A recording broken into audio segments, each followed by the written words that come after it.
Hi, my name is Christiana Stone, and this is my video assignment on the different types of assessments that reading teachers and reading intervention specialists will be using within their classroom.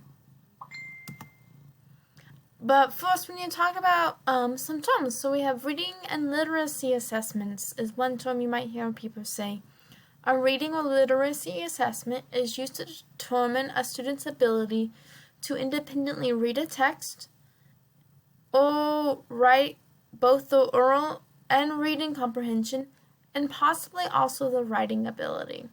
It's really a catch-all of all the different types of reading and literacy assessment terms. This is an assessment tool for students reading. They could be using a closed passage or a running record or many other types of reading.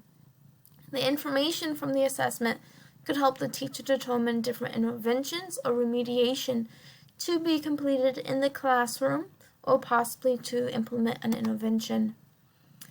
A reading specialist might pull students to conduct the assessment or analyze the data, mostly dependent on the length and type of the assessment happening.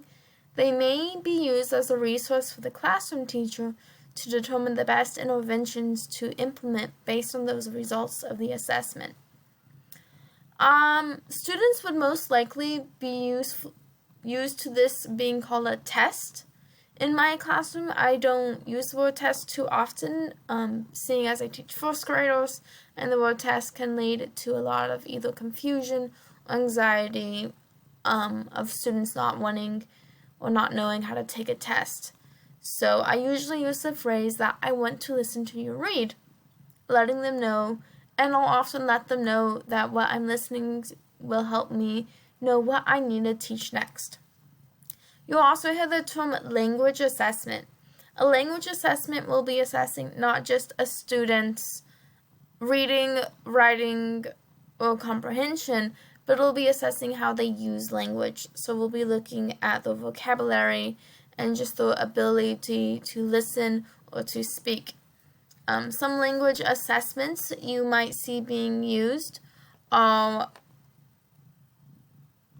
annotated notes that a teacher will take on a student that notate the different ways students use the language, or your speech pathologist will have quite a few notes that they will be using as well.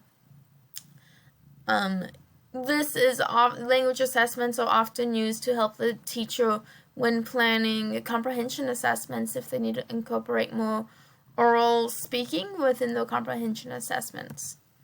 Diagnostic tests are a test used to determine a student's specific strengths and weaknesses. The core reading assessment is a fantastic diagnostic test that will show the student's ability for both phonological awareness, letter knowledge, and decoding abilities. And it will really show where that breakdown in those skills are. They help to pinpoint the exact strengths and needs of individual students. These can be a huge benefit when assessing for special ed or for designing specific intervention or remediation groups. The teacher who performs them usually take an extended length of time, so it's often the reading specialist. But reading specialists can also be asked to help when analyzing. I've never told my students that they're going to take a diagnostic test. What I'll usually tell them is that, again, I want to listen to them read so that they know to give me the best rating at this time. Remediation is a term used for reteaching in the classroom. It's usually a small group that the teacher will pull back and will reteach a concept that was presented whole group in a different way.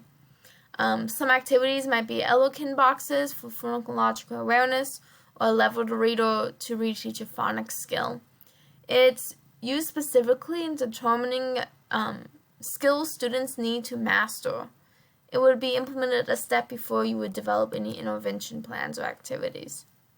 Reading specialists are usually not the one to administer remediation, but they are often used as a resource for classroom teachers in determining good remediation activities. I've never told my students remediation as a term, but many of my students have heard the term small groups we're going to go and work in our groups right now. And most of them are aware that the groups are structured so that they will get exactly what they need to be learning. Intervention is after remediation. It's a systematic, planned time when a research-based program is implemented, and it's trying to help a student who is significantly below grade level attain grade level. Interventions are often implemented with the RTI framework and will follow some progress monitoring requirements. Words are the way is an excellent intervention activity for different phonics needs, and it can be implemented at many different phonics levels. The goals of intervention are to give students the skills they need to be able to be successful in the classroom environment. Intervention groups can be made within a classroom, and you can have all your students in a group, or they can be pulled out with a reading specialist with a few other students for a specific amount of time to focus on what they need. I usually do not tell students they're going to an intervention. Again, I'll usually say you're going to a reading group, and I'll tell them the purpose is to help them learn to read better. Progress monitoring is a way to assess and determine a student's growth in response to either a whole group instruction, remediation, or an intervention. It can be highly formalized, such as IRIs or core fluency reads, or it can be as informal as a running record and anecdotal note. These would usually be taken by the classroom teacher, and some settings will be taken by the reading specialist, especially if it's a high time length test. Progress monitoring is an important part of remediation and intervention, as it's used to reassess and determine the effectiveness of the approach and to see if you need to do something different to help those students attain grade level. Reading specialists might be called in to help progress monitor students, or in some schools they're asked to calibrate school-wide or grade-wide data and analyze for trends, such as in my school. I usually don't tell my students they're being progress monitored, but again, I love this phrase as a first grade teacher. I just tell them that I want to hear you read, and I want to know how much you've learned, and that helps them all the time learn how to be good students and good readers for me. So that concludes my video on different reading assessments and the terms you'll hear used within intervention times. Thank you.